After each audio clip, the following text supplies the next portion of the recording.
Welcome to Penrose Learning, where we make understanding easy.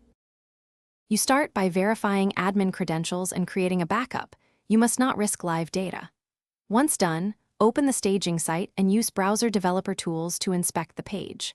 Find the exact element, class, or product metadata labeled Showroom Tag and note its selector or database field.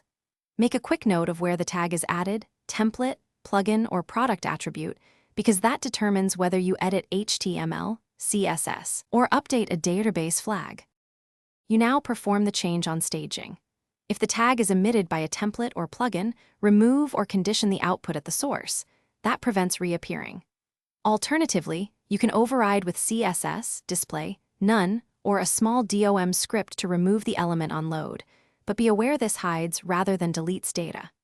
If the tag exists in product metadata, update it using the admin bulk editor or a parameterized SQL update. Make sure to run a dry run and keep transaction safety in mind. You deploy the change to production during a low-traffic window and enable maintenance mode if possible. This limits user impact.